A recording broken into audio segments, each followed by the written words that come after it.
Bonjour, bienvenue à tous sur La Voix de l'âme, ta chaîne dédiée à l'ésotérisme et à la spiritualité.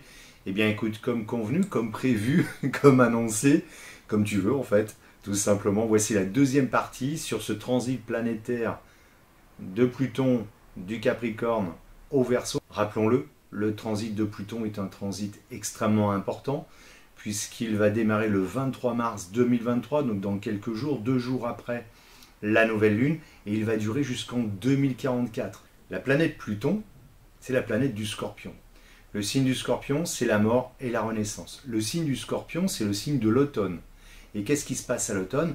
Eh bien, on a tous les fruits, toutes ces végétations qui sont en train de pourrir, qui sont tombées au sol, et qui finalement vont nourrir tout l'écosystème qu'il y a dans le sol pour pouvoir renaître au printemps. Pluton est aussi attribué au dieu des enfers, ce qui, à mon humble avis, nous emmène à réfléchir à beaucoup de choses.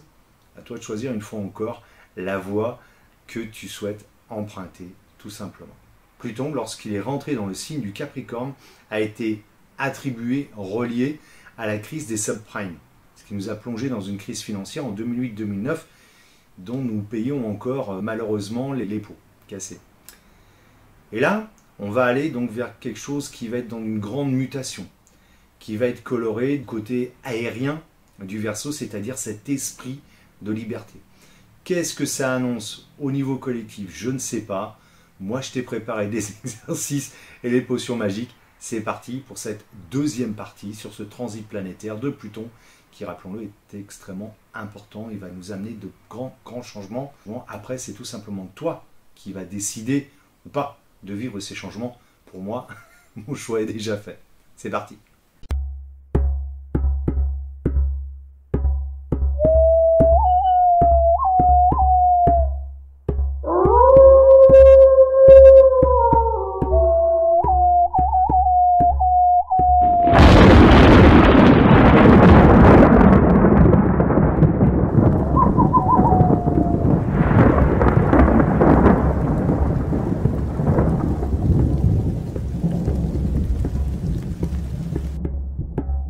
On va refaire une petite parenthèse sur le signe du Capricorne, le signe du Verseau. Capricorne, c'est un signe de terre, donc c'est un signe qui est lié à l'ancrage. Un signe aussi où on va enterrer tout ce qui ne va plus. Ça nous donne quoi? Le Verseau, lui, c'est un signe d'air, légèreté, liberté, élévation.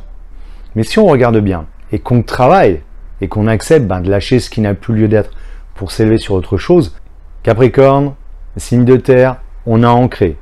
Verseau, signe d'air, on s'élève. Capricorne, signe de terre, on a enterré.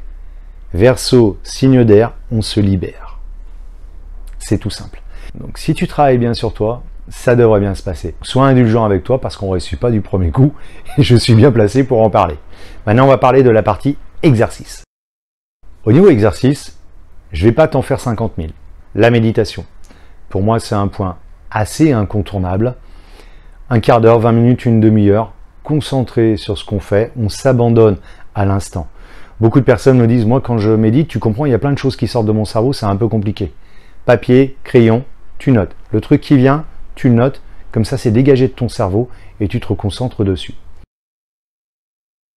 Exercice numéro 2, la marche. Pourquoi? Bien parce que, comme je te l'ai expliqué tout à l'heure, pour ma part, on avance véritablement que lorsque l'on marche. Donc même si tu dois aller faire une course, aller au magasin, la voiture tu la poses très loin et tu reviens tranquillement à pied, tu repars tranquillement à pied.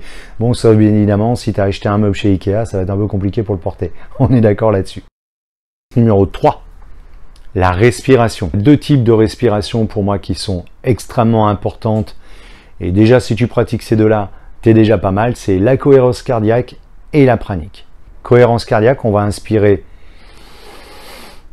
et on vide direct.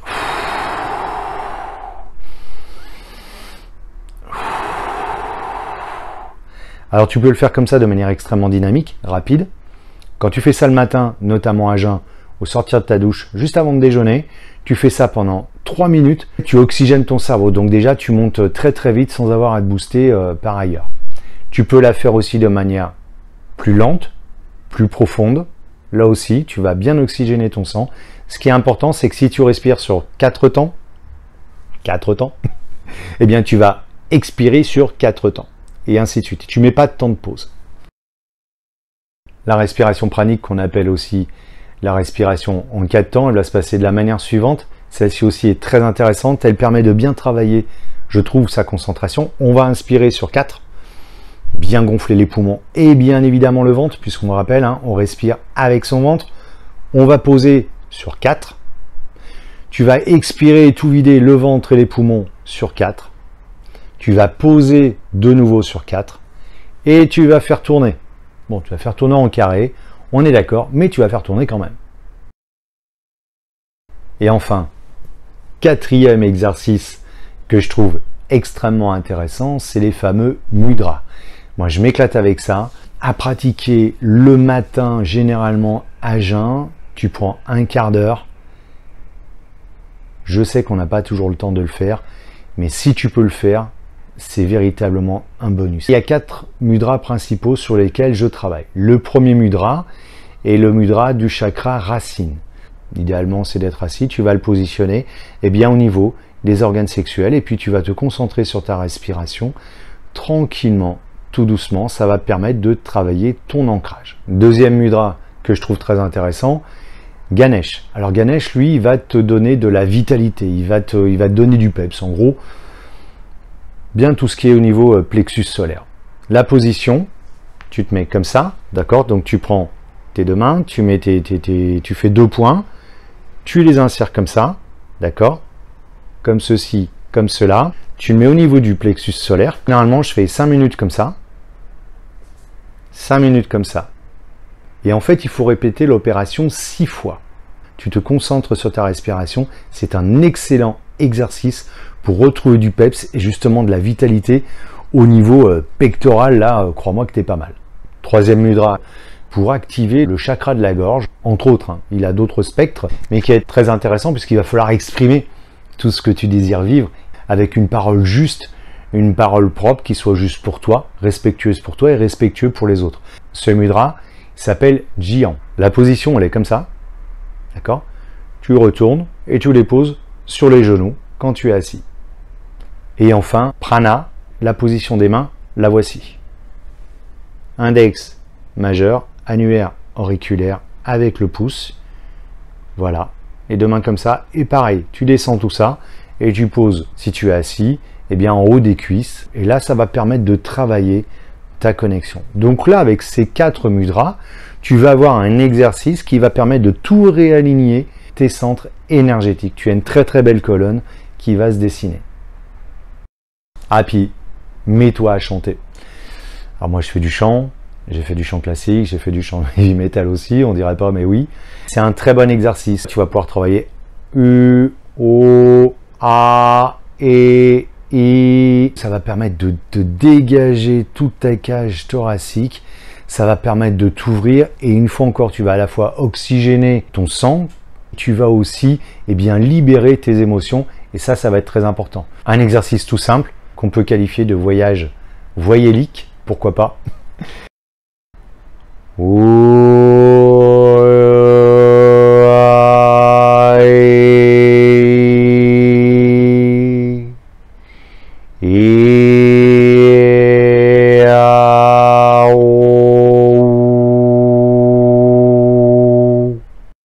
Il faut savoir que chaque voyelle est attribuée et fait vibrer un centre énergétique.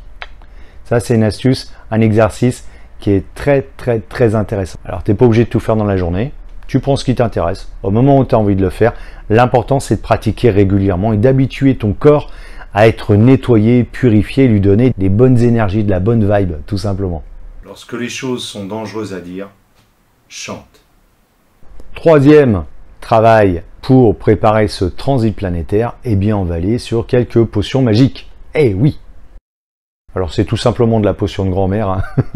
Je te rassure. La première que j'aime beaucoup, c'est la petite potion du matin. Citron, gingembre, curcuma et du miel. Tu vas presser ton citron, tu vas râper ton gingembre frais. Frais le gingembre. Tu vas mettre du curcuma. Si tu en trouves frais, en ce moment c'est très compliqué. Tu vas mettre un petit peu de curcuma. et tu vas mettre du miel pour adoucir tout ça. Alors l'idéal, je me prépare ma potion le week-end, comme ça j'ai ma petite topette pour la semaine. Tu mets dans un fond de verre la mixture, tu rajoutes de l'eau tiède et tu la prends juste avant de déjeuner. L'action citron-gingembre, on va être sur une potion magique, tant qu'à faire, qui est extrêmement minérale. L'action première du gingembre, ça va être de fluidifier le sang et le citron, lui, va minéraliser ton organisme. C'est un mélange qui va te nettoyer de bon matin ton organisme. Deuxième préparation, que l'on va prendre plutôt à la place de prendre du thé, je me fais une infusion avec du thym, du romarin, une toute petite pointe de gingembre en poudre, si j'en ai, j'adore le gingembre, c'est vrai. Et pareil, tu vas prendre du miel. Alors c'est vrai que pour moi c'est facile, j'habite en pleine garrigue, romarin et du thym, j'en ai de partout. Le thym, c'est très très bon pour les bronches, donc l'hiver c'est excellent. Et le romarin, lui, est un antioxydant naturel extrêmement puissant, grande force aromatique, et surtout ça va faire énormément de bien à la flore intestinale. Quand tu as des ballonnements, tu es détraqué au niveau du ventre, une astuce, le romarin, c'est top.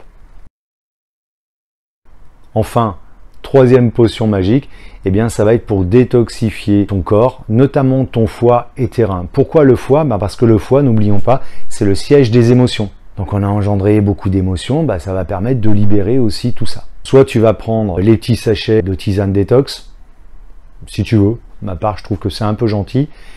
Personnellement, je préfère aller dans une herboristerie et là, je me fais carrément des décoctions pendant 2-3 jours ou un peu plus. Alors c'est toujours pareil, suivant comment tu supportes, parce qu'il y a des personnes pour qui c'est trop corrosif au niveau des intestins. Donc à toi de savoir ce qui te correspond le mieux. Alors ce qui est intéressant avec cette potion, on va travailler avec soit à chaque changement de saison, quand on va commencer à changer d'alimentation, soit quand on a le foie trop chargé, au niveau des émotions, tu es extrêmement chargé, tu n'arrives pas à maîtriser tes émotions, utilise aussi cette potion puisqu'elle va naturellement détoxifier le foie. On va l'utiliser aussi pour pouvoir travailler lors des rituels, se préparer, se purger avant les rituels pour pouvoir arriver avec un corps qui soit le plus nettoyé possible. Et puis la petite dernière que je t'ai gardée, le petit bonus, c'est une potion magique pour les rituels de réussite professionnelle. Majoritairement, là en ce moment, on a tous envie de nouveaux espaces professionnels. Tu vas préparer une petite potion. Donc tu fais chauffer ton eau, tu vas mettre du thé. Alors moi perso, je préfère utiliser du thé noir, j'adore. Tu vas donc avoir ta petite boule de thé. Après, tu vas faire une autre petite boule dans laquelle tu vas mettre de la ciboulette, de l'aneth et une fleur de laurier. Et tu vas laisser infuser. Tu vas mettre 2 gouttes de liqueur d'ananas, 2 gouttes de liqueur d'amande, l'amande étant pour le côté médiumnique. Tu vas laisser infuser tout ça pendant 5 minutes. Et quand tu auras fini ton rituel de nouvelle lune, à la fin, tu mettras ton petit bol d'offrande. À côté de ce bol d'offrande, tu vas poser ton calice avec ta potion magique.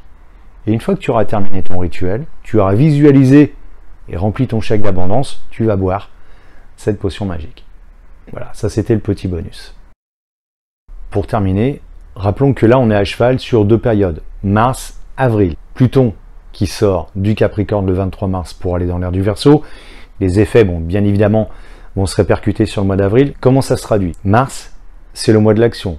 Mars, c'est aussi le mois 3, la Trinité. Donc la connexion, elle est quand même plutôt là. On arrive sur le mois d'avril, puisque ce que tu vas travailler va découler à partir du mois d'avril. Et le mois d'avril, qu'est-ce qui se passe? C'est le mois 4, c'est la concrétisation dans la matière. C'est aussi le signe du renouveau du printemps. Donc toutes les nouvelles choses que tu es en train de mettre en place et tout ce qu'on a vécu ces derniers mois, voire même ces dernières années, vont de nouveau éclore au mois d'avril. Voilà ce qu'on pouvait dire aujourd'hui. Bon, je pourrais en dire plus, je pourrais en mettre plus, mais je vais mettre d'autres rituels en place. La chaîne est jeune, elle a tout juste 1 an, on prend encore nos marques.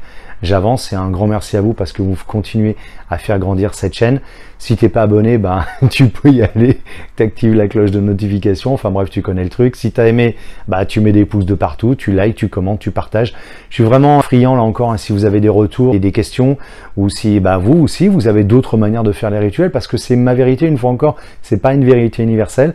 Je partage tout ça avec vous, c'est à vous de le vivre après comme vous le sentez. Le savoir est fait pour évoluer, il n'est pas fait pour être quelque chose de sclérosé. Hein, on a une langue française qui continue d'évoluer, qui évolue sans cesse depuis, je ne sais plus, je cherche pas à savoir, on s'en fout. Mais voilà, la vie, elle est comme ça. Donc les rituels évoluent. Et puis même moi, ce que je fais aujourd'hui, c'est pas des choses que je faisais il y a 5 ans, et c'est pas des choses que je ferais, ça se trouve, dans 3 mois. Je commence déjà à travailler des nouvelles approches au niveau des rituels. Mais je voulais partager ça avec vous aujourd'hui, parce que c'est quand même un transit planétaire qui est assez important. Je vous le dis, on en a jusqu'à 2044. Avec de très très belles choses, on va être libéré, on va pouvoir se libérer de beaucoup de choses qui nous pèsent, sur tous les sujets qui nous pèsent, tout simplement. Voilà. Bah écoute, je finalise là-dessus parce que je sais plus quoi dire, mais en tout cas un grand merci d'avoir suivi ce nouvel épisode. Et puis bah écoutez, je vous dis à très très bientôt les amours. Ciao ciao.